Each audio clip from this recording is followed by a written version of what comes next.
Bom dia, boa tarde ou boa noite. Deixa eu te apresentar.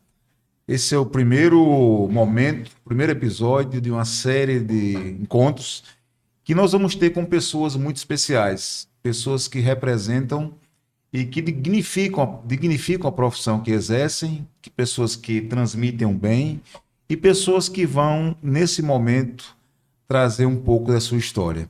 São três Marias. Maria Ferreira de Melo, graduada em Educação Física, especialista em Educação Motora pelo FRN, especialista em Neurociência do Comportamento, Master Coach pela Febracis, psicopedagoga pela UNP no ano 2002, proprietária do Colégio Teresa de Lisieux, já há quanto tempo?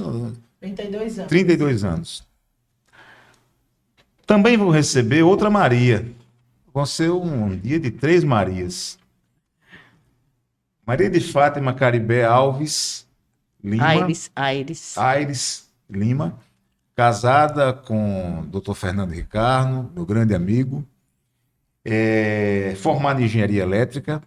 Pós-graduada em Desenvolvimento de Executivos e Administração pela USP.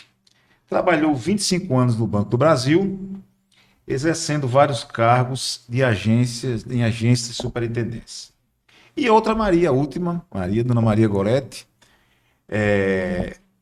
uma pessoa que nós já conhecemos, aí eu posso dizer que me viu nascer na odontologia, quando eu comecei na odontologia, casada com um grande amigo também, Dr. Paulo Roberto Cordeiro, formado em psicologia, com licenciatura e especialização clínica e atuação na área escolar e acadêmica.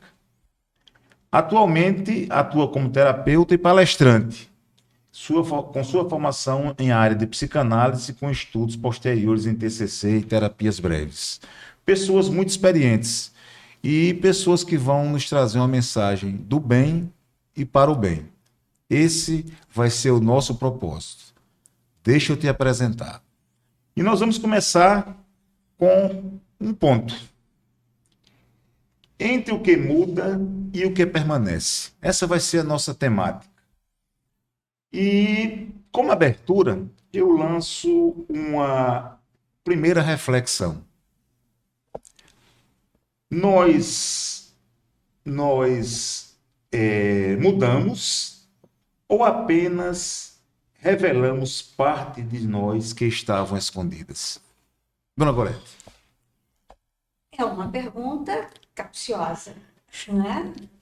Porque, na verdade, a vida nos agrega.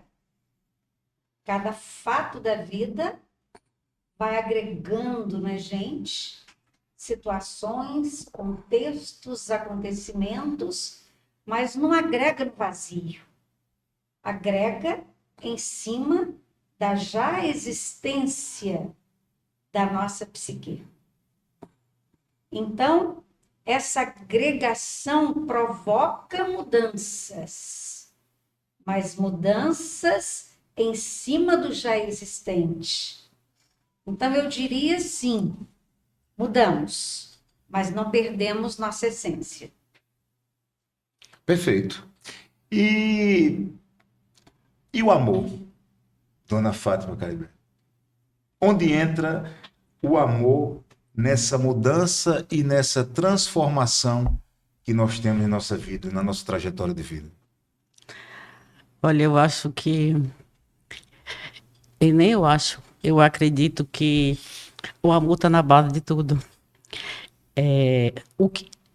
Naquilo em que nós nos transformamos, como disse Gorete, eu acho que depende muito exatamente do amor.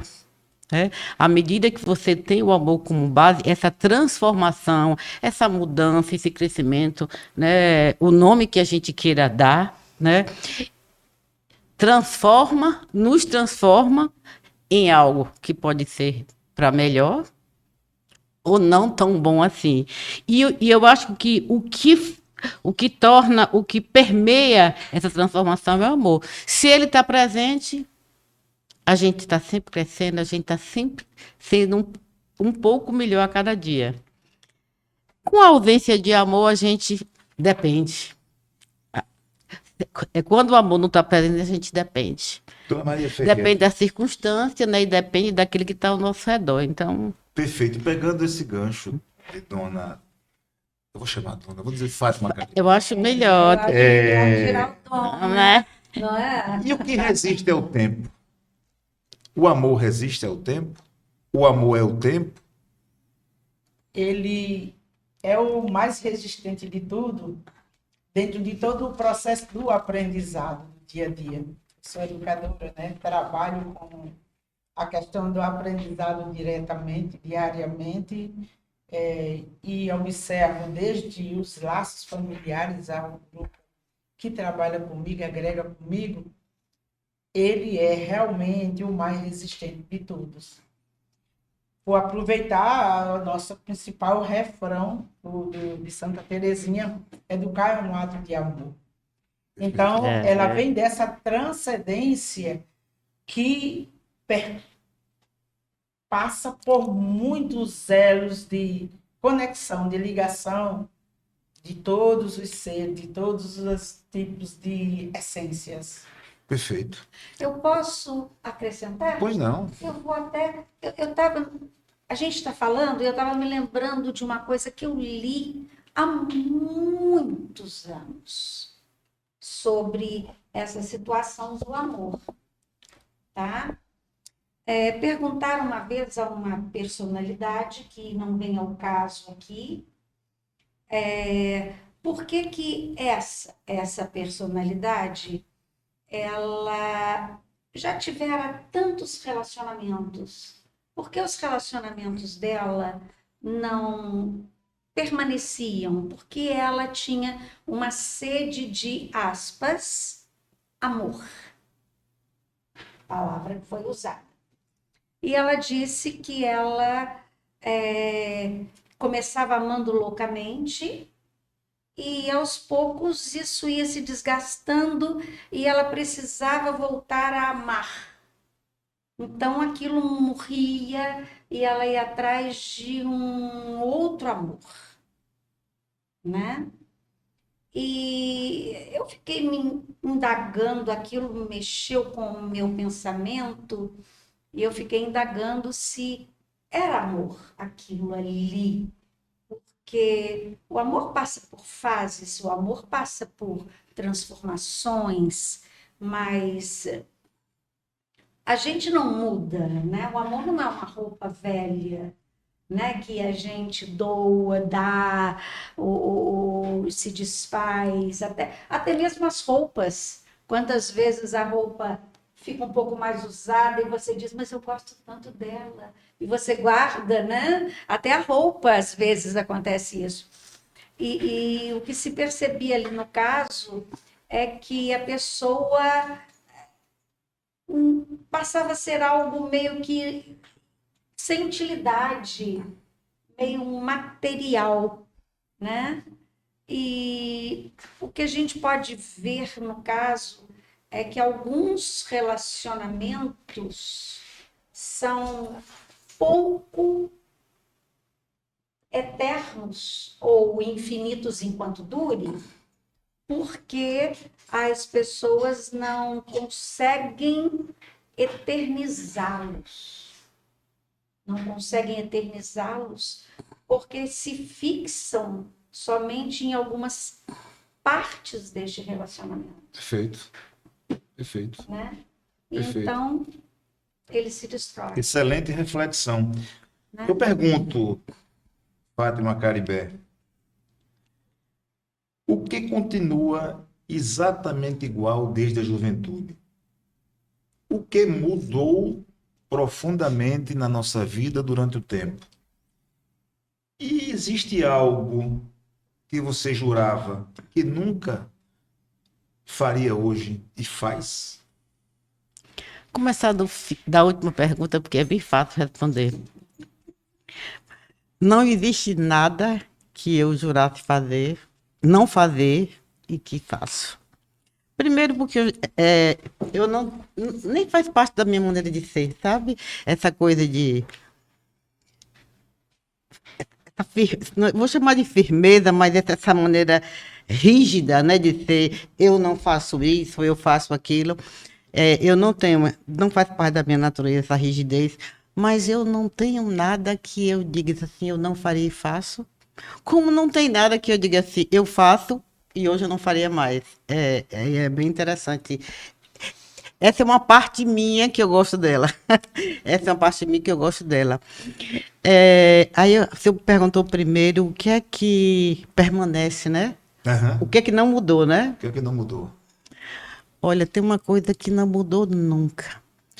Desde criança, eu sempre valorizei demais a minha família, sabe?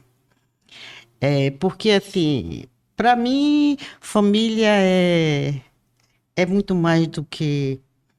Acho que se eu fosse pensar bem, quando eu olho para meus pais, eu imagino assim: eu sou fruto, né? Na realidade, eu digo, minhas raízes são meus pais, né? Minhas irmãs, para mim, assim, nós somos como uma planta, sabe? E aí, por exemplo, a união da minha família, vou chamar de família de origem, né? Meus pais e minhas irmãs, é uma coisa impressionante. Meus pais já faleceram faz tempo, né?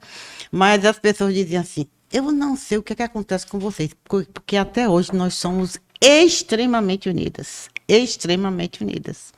É de uma cumplicidade que eu digo assim, não é o padrão normal. Né? Então, assim, eu nasci, eu me criei com esse senso da importância da família. E hoje a minha família tem, a minha família atual estendida, né? Fernando Ricardo, Breno e Luciana, né? Agora eu agreguei mais dois, que são dois filhos, que é Natália e Saulo, a esposa de Breno e o marido de Luciana. Então, para mim, aquilo que nunca mudou foi a importância e o que é que família significa para mim. Isso aí foi uma coisa que. E eu digo assim, até eu morrer, eu quero que isso permaneça. Porque isso me faz quem eu sou. E a segunda, a pergunta do meu, você me fez 3 perguntas. Vamos lá. Do meio. O que resiste ao tempo?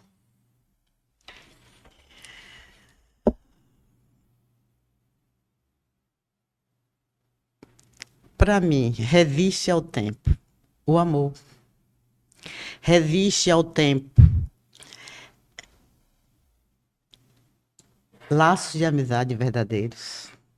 Essa é uma coisa que para mim é bem interessante, porque assim, eu tenho amigos que eu posso passar 10 anos, como aconteceu outro dia, eu fazia o segundo grau, né? Quando ela foi minha colega. Então, isso aí já se vão muitos anos. Quando a gente se reencontrou, não tem quem diga que tinha passado todo esse tempo. Né?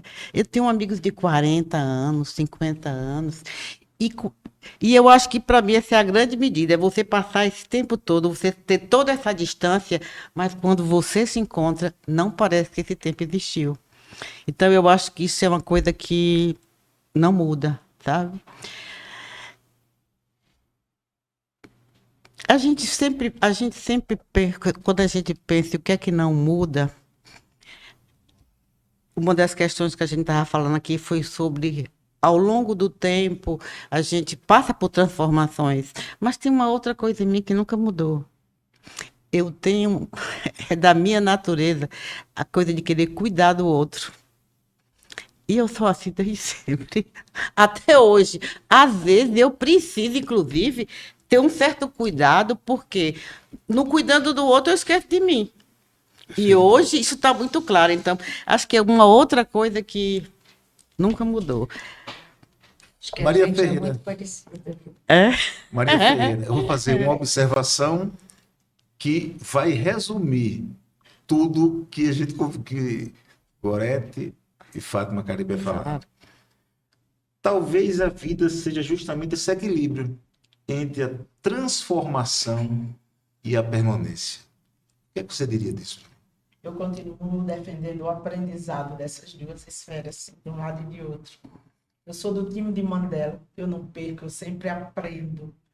E é nesse aprender que eu acredito que, dependendo das experiências, dependendo dessa trajetória, você vai evoluindo, vai crescendo, muda um pouco aqui, dá uma paradinha, e você está nesse ser existencial de conviver e de trazer expectativas dessas conexões. É por isso que eu digo que o ser humano, ao meu ver, ele é o mais conectivo de todos. E eu convivo com, como eu volto a dizer, com crianças, com pais, com adolescentes, meus amigos de serviços sociais, essas coisas todas, e os aprendizados são eternos. Então, cada vez que uma coisa nova entra por mim, através dessas experiências, está nascendo algo novo e está mudando alguma coisa em mim. Está mudando alguma coisa em mim. Pode ser que venha alguma coisa que não seja tão boa, mas está mudando alguma coisa que, numa fase de transição, é como aquela corrente. Ela pode ficar, mas pode passar. Para mim, o amor é quente, ele é sempre numa conexão, desde que a gente amadureça e aprenda a dividir os percalços da vida que tem, que sobe, desce, que apazigua. Eu continuo aprendendo, eu sou uma eterna Sempre aprendendo, aprendiz. um eterno aprendiz. Mas eu vou agora entrar num assunto que é inevitável. Vou falar da família, né? Tocar no meu ponto forte, ó. Tocar no ponto, até porque eu conheço. Até porque eu conheço. E fico muito feliz porque eu chego aos meus 38 anos de formado, já vendo meus pacientes que eu atendi pequenos, hoje pais, profissionais referenciados, pessoas que estão contribuindo com o mundo. Isso é uma gratificação imensa para qualquer profissional. Então, não tenho nem dúvida disso. Mas eu pergunto, vou perguntar a Gorete, por que as famílias permanecem unidas e outras se fragmentam? É uma pergunta que, por incrível que pareça, não é uma análise tão difícil, não. Os próprios irmãos, vamos voltar um pouquinho, tá? Os irmãos, quando são criados, alguns irmãos, eles desenvolvem entre si invejas, raivas, mal resolvidas. Como meu pai e minha mãe gostam mais de, privilegiam tal irmão, tal irmã. O pai ou a mãe tem relacionamentos extraconjugais, maltratam-se entre si, pai e mãe, e os filhos presenciam aquele sabor ali, estão vendo aquele sabor de ver a mãe maltratada. Então os filhos crescem com aquele sentimento de a mulher vale pouco. A filha cresce com aquele sentimento. O filho cresce com o sentimento de que a sua futura esposa valerá pouco. Então, qual é o futuro desses filhos? Não serão unidos. Não serão unidos. Criarão seus filhos com os seguintes sentimentos. Sabe a sua tia? Era queridinha de sua mãe. Eu fui o preterido. Os seus filhos crescerão com raiva dos seus primos, que são filhos dos irmãos queridinhos. Então, você já terá primos raivosos. Você já terá tios que, por mais que se encontrem na mesa de Natal, beijinhos e abraços, mas já serão aqueles que os primos já se olharão torcidos. Os relacionamentos já virão em cima de meu pai traiu minha mãe porque eu não posso. Até que uma das famílias quebre essa, aspas, considerada fatalidade e destino, saia desse núcleo absolutamente patológico e comece a criar a sua família dentro de um âmbito que diga, tô fora. Encontre um parceiro ou parceira que diga, não vou seguir o rumo da sua família. Seremos diferentes. Mas nós temos uma sequência familiar de desgaste. E essa sequência ela vai seguindo. Se você olhar as sequências de traição, as sequências de brigas familiares, há quase que uma herança de famílias de brigas que segue entre os primos, entre os irmãos, e aquilo vai se estendendo. Quem tem famílias no interior que sofrem dessa, aspas, maldição, que não é uma maldição, mas é quase que uma herança, né? Sim.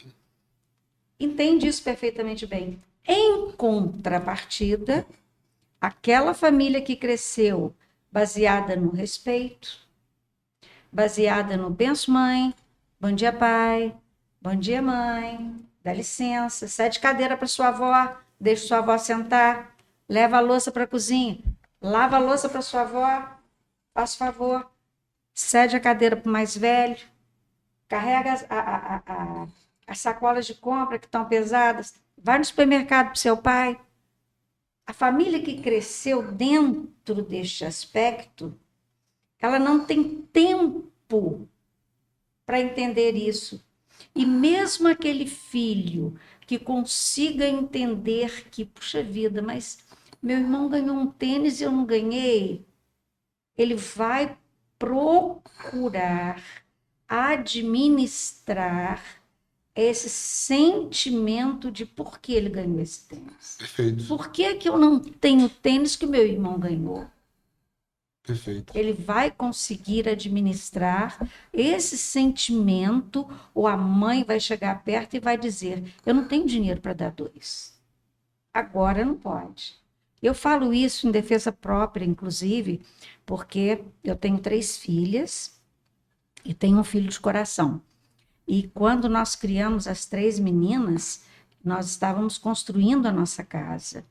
Então, passamos por períodos de dificuldades, de apertos financeiros, né? E eu me lembro que na época que as meninas eram pequenas, saiu uma boneca da Estrela que chamava-se Bailarina.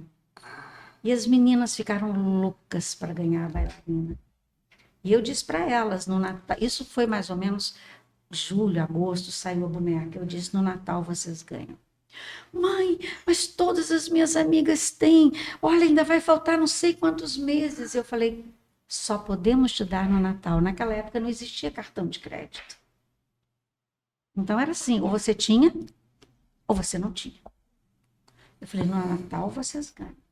Perfeitamente. E havia uma coisa chamada paciência, que é uma coisa que hoje não se educa mais para que se tenha. Hoje não existe mais paciência. Ninguém mais educa para ter paciência. Perfeitamente. Ajudei um pouquinho? Muito, com certeza. Doutor Ricardo, só o senhor perguntou o que é que faz. Ainda é a mesma pergunta dela. E eu fiquei aqui pensando, ela pensando no que leva a falta de união, e aí eu pensando o que faz as famílias ficarem juntas, né? E eu acho que é muito... E qual é o sentido que nós damos à família? Perfeito. Sim. Eu acho que isso é que faz com que uma família se, digamos assim, passe junto por todas as coisas. Sim. Ou então, quando a gente pensa que não, se autodestrói, porque às vezes é uma autodestruição. Então, eu acho que isso é muito... o significado que os pais dão para a família. Que família está com, digamos assim... Não sei se felizmente ou infelizmente, é muito difícil julgar, e eu prefiro não julgar. O significado de família está se transformando ao longo do tempo. Sim. Perfeito. Um dia minha filha me ligou e disse assim para mim: mãe, descobri uma coisa hoje. Eu falei: o quê, filha? Minha filha já é adulta, agora há pouco tempo. Nós sempre viajamos de avião à noite, né? Quando éramos pequenas. E você nos dizia que era para ver as estrelas. Mas, na verdade, era porque a passagem era mais barata, né, mãe? Eu falei: filha, mas eu não ia te explicar isso, porque você não ia entender. Então, eu dizia para você: viajamos à noite porque é para ver as estrelas. Nós nunca vimos uma estrela, mãe. Mas, dona Maria Ferreira, eu pergunto, para a gente dar qual legado invisível sua família deixou para você? A base de respeito, fé, coragem. A base desses 3 valores, né?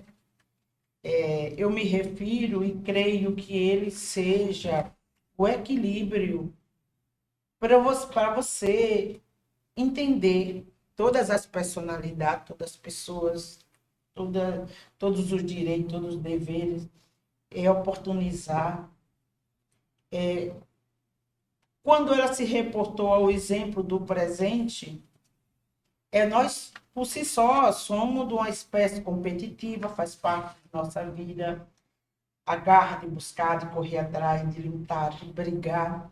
Mas, assim, no meu entender da nossa família, tinha um entendimento, uma explicação das coisas dos merecimentos. Né? Não do desprezo, mas de essa característica é mais sua, essa é mais sua, essa é mais sua, dentro de toda essa complexidade do ser família. Todos têm família, mas como foram feitas estão sendo feitas, construídas essas famílias? O grande do meu dia a dia, a observação é exatamente a maneira de como está sendo feita para ela ser.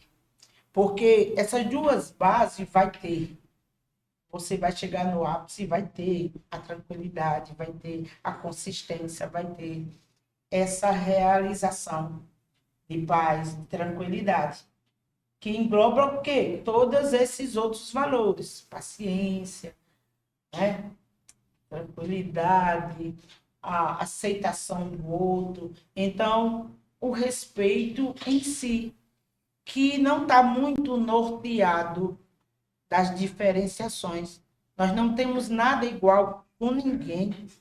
Até os gêmeos são totalmente diferentes. Nosso DNA, nossas coisas, não é? Coincide, mas assim mesmo, às vezes ainda tem grandes diferenças. Pelo menos é o que eu observo todo dia, que eu estudo, que eu E a senhora vejo. observa com muita propriedade, como educadora. É um laboratório enorme. Um laboratório enorme. É um laboratório enorme. Tento estudar. São 700 alunos, 700 alunos, né? No momento estou com 550, mas eu multiplico, porque as famílias hoje elas estão maiores. Tem inclusive os pets. Sim. Tá certo? Tem a família da criança, tem os avós que hoje, graças a Deus, nós estamos numa esfera educacional muito boa, de convivência familiar. Hoje, a base muito forte de apoio aos jovens que estão no início de carreira são os avós. São os avós que dão um suporte, mas tem famílias que já têm uma outra família, já construíram uma outra e estão trabalhando para conectar uma família de pessoas que foram se agregando. Né? Essa constância de mudança faz o mundo bem grande de uma forma de muita inclusão. E o nego tem que ter muita sabedoria numa hora dessa, porque estudar cada um já é difícil. Imagine começar a estudar, a fazer referência em cada sua competência, em cada sua habilidade. ver quais são as principais destrezas que aquela pessoa tem mais foco, está mais focado e está mais realizado. Perfeito. Eu vou fazer agora o seguinte. Eu estou com 3 pessoas experientes e que têm, de certa forma, uma relação muito grande com a educação. Nós falamos do amor, nós falamos da família, que é a essência do amor, e nós vamos fazer aqui um exercício de voltar 25 anos no tempo. Eu vou perguntar primeiro a Gorete, que é 25 anos como psicopedagoga. Quais são as diferenças que você observa hoje na vida, no seu trabalho, no contexto da infância, da adolescência, que eu sei que é seu maior foco, somente na questão da adolescência. Que maiores diferenças nós vemos hoje e onde o mundo mudou tanto e tão rápido? Na adolescência e no adulto. O mundo mudou hoje na ansiedade das pessoas. A adolescência, 25 anos atrás, tinha tempo. Tinha tempo para as escolhas. Tinha tempo para pensar. Tinha tempo para viver. Tinha tempo para viver sua vida, fazer suas escolhas e não tinha tanto medo de errar. Hoje, a adolescência é pressionada pela família, pela sociedade, pelos resultados, pela concorrência, o funil está cada dia mais estreito. E o tempo em que ela precisa acertar está cada vez mais curto. Estamos tendo um volume de depressão e de TAG, transtorno de ansiedade generalizada, altíssimo.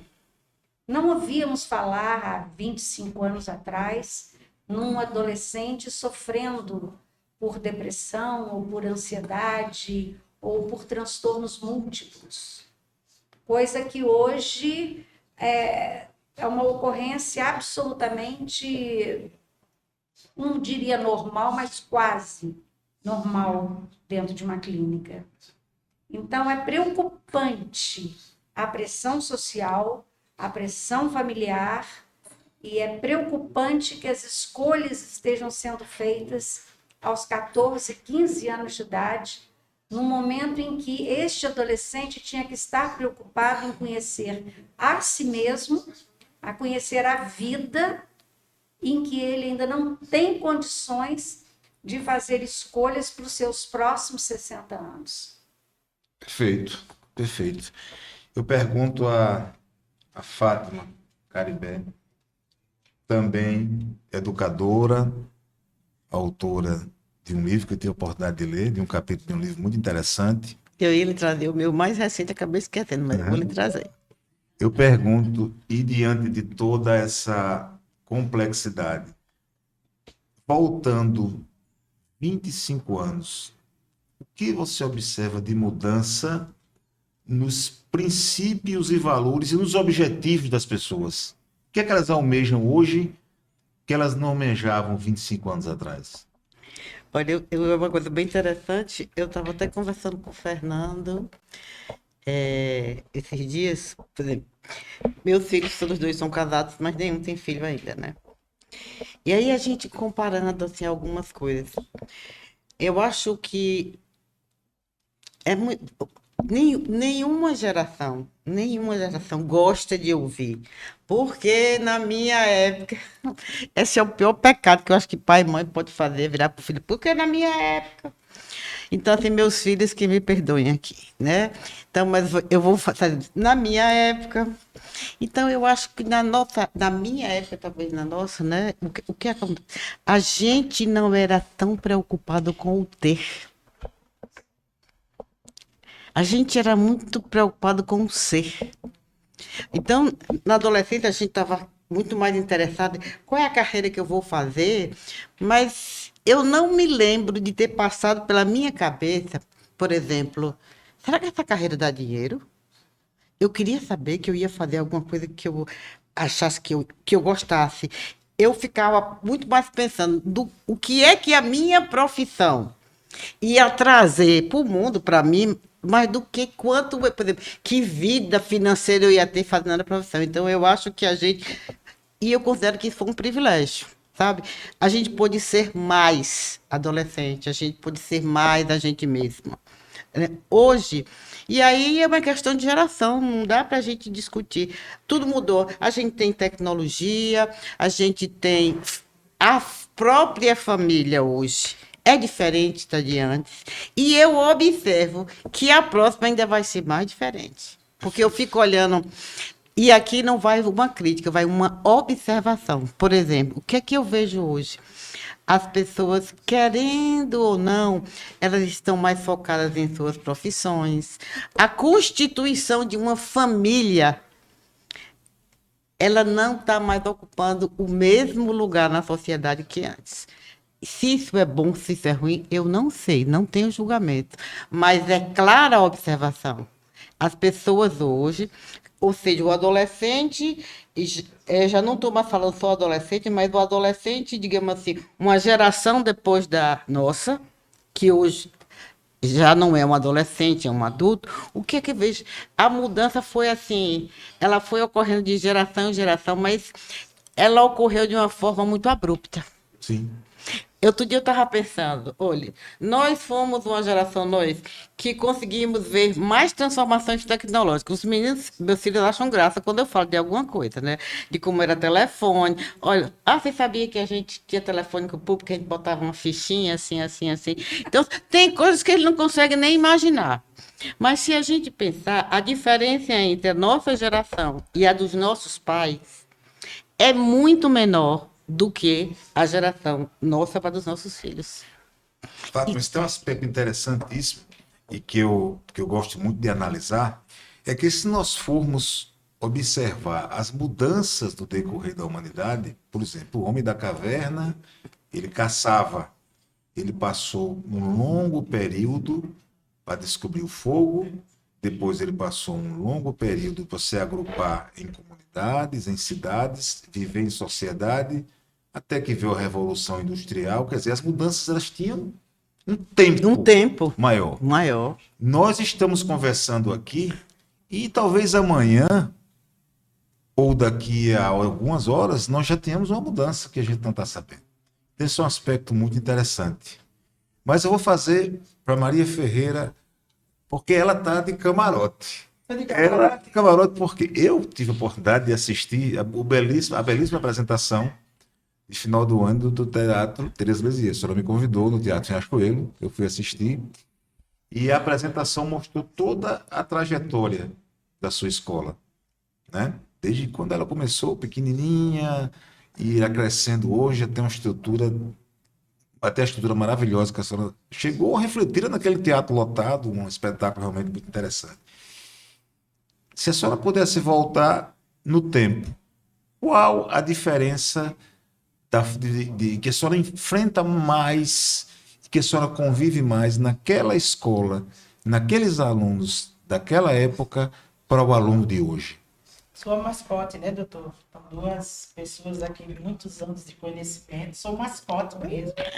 Conheci o doutor Ricardo há uns 2 anos atrás, trabalhos profissionais dele. Nesses 25 anos, o que eu mais vejo, o que eu mais sinto, são as crianças com muito medo. A criança está insegura, alguém repassou insegurança para eles. O medo de não ter carro, o medo de não ter casa, o medo de tudo. Não ter, você está vendo? É o medo de não ter. E isso provoca o você não apreciar o simples.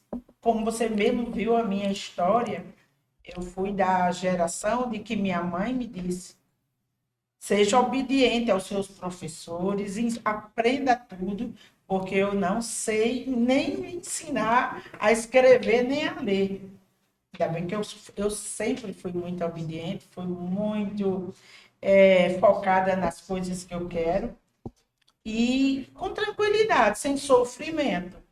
Eu não tenho vergonha de dizer a ninguém que andei 12 quilômetros para chegar na escola, tomava banho de chuva, tá entendendo? Eu não tenho. Hoje, tudo é um medo, tudo é uma vergonha, tudo é não pertencer, tudo é não querer. E assim, e nós atualmente, escola, pais, psicólogos, terapeutas, psicanalistas, a gente vem tentando fazer esses resgates com família, dentro da escola. Dar orientação, fazer uma palestra, trazer uma pessoa para fazer a família sentir que ela também está precisando de ajuda. Porque a transmissão hoje, sinto muito, mas é nossa. Os adultos de hoje, os pais de hoje, ou passam insegurança, ou passam uma obrigação de dever que você tem que ter. E os filhos passam a rejeitar aquilo, como já tive caso de criança chegar e dizer, diretor, eu quero sair da escola. Eu sei que só você pode me botar para fora. Por quê? Porque realmente só eu assinava a carta de saída, né? Porque exatamente isso. Meu pai reclama disso, reclama da escola, reclama do livro, reclama da minha roupa, reclama... Então, somos nós os adultos. Nós temos que bater no peito e assumir isso, porque nós estamos transformando nossas crianças sem sonho, sem vontade de desbravar, sem ter medo de se jogar. Se jogava, como ela acabou de dizer, a gente não tinha tanta essa preocupação. Mas hoje tem que ser contado, cronometrado. E continua sob um controle forte. E hoje nós temos um controle permitido de quê? Vamos controlar a hora do sono, controlar a hora da balada, controlar a hora do celular, tudo dentro de um encaixamento de cronograma e de horários. Hoje ninguém mais, vou amanhecer hoje, não estou nem aí. Não existe mais, são muitos compromissos, muitos antecipadamente hoje, repercutido tudo nessa bela situação do ter. Perfeito. Eu tenho que ter alguma coisa para depois ser. Foi invertida a situação. Eu preciso da minha base, do ser, do fazer, aí sim eu tenho. Só achando um detalhe que eu estava comentando, essa bate-papo aqui está interessante, porque algum desses assuntos acabou por algum motivo aparecendo essa semana. Eu estava dizendo, o que é que...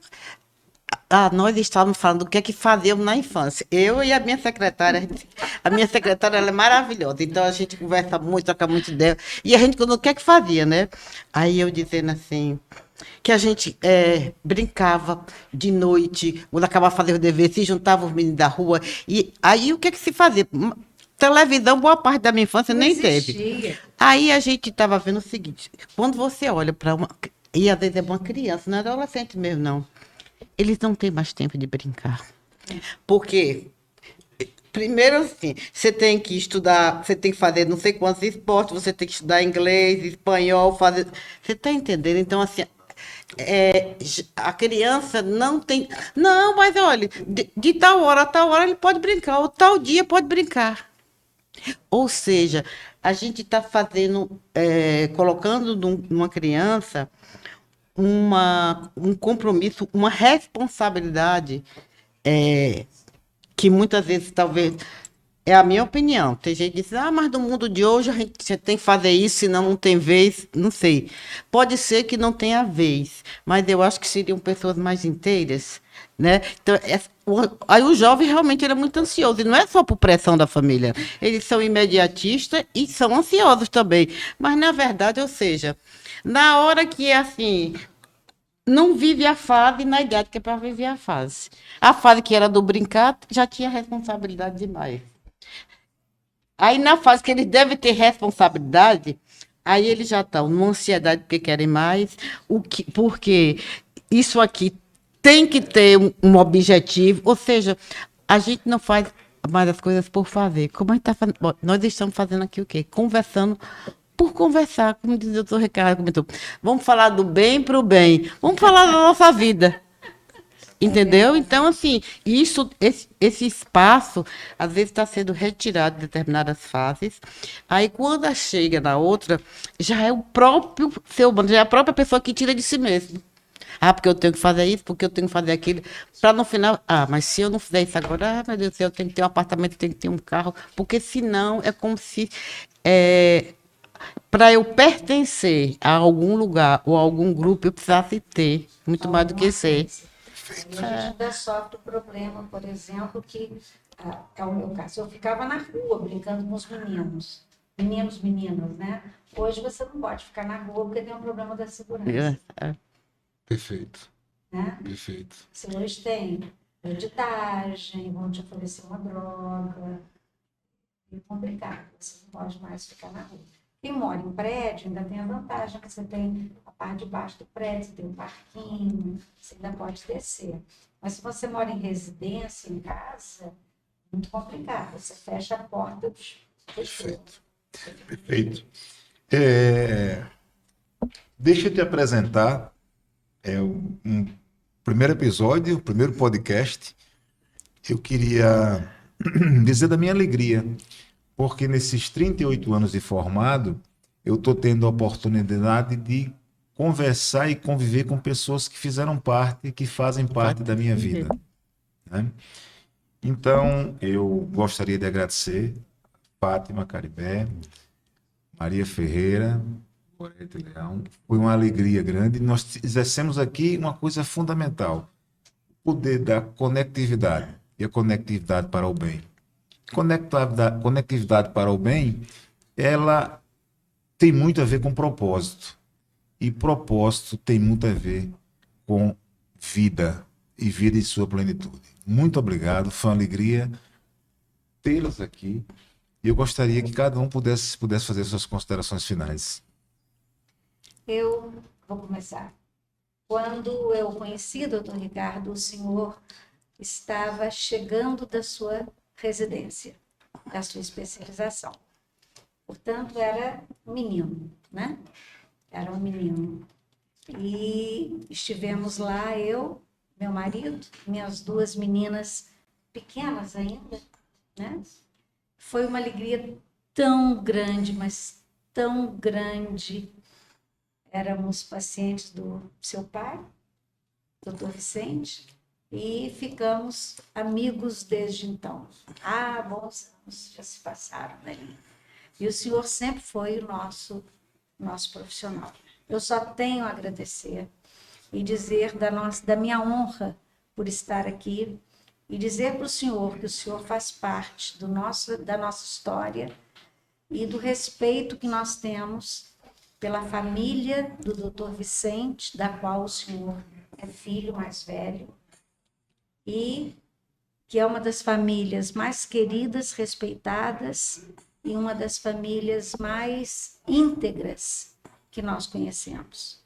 Portanto, quando tudo que nós falamos sobre família equilibrada, o senhor é um dos exemplos mais fortes que nós temos na cidade. Muito obrigado, dona Fátima. Eu achei interessante minhas palavras finais. Primeiro é para agradecer ao doutor Ricardo, mas o motivo é diferente, sabe? Eu gosto de ler muito e gosto muito de... Sabe, eu leio coisas diferentes de todas as áreas, né? E aí, como eu também trabalho na área com liderança, essas coisas, e eu sou uma apaixonada eu sou uma curiosa do ser humano. Curiosa. Então, assim, tudo que eu puder ler sobre o ser humano. Aí eu lendo esses dias, era uma neurocientista, né? E aí todo mundo sabe, e ela estava falando já das faixas etárias.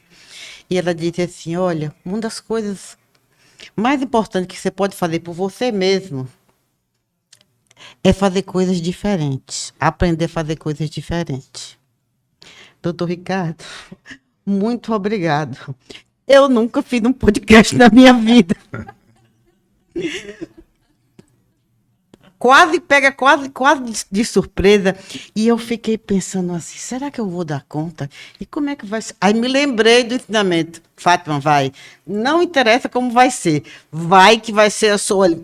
Você vai resgatar alguns anos fazendo uma coisa que você nunca foi. Nunca fez antes. Então, assim, olha, eu ganhei alguns anos, porque eu fiz hoje alguma coisa que eu nunca tinha feito antes. Perfeito.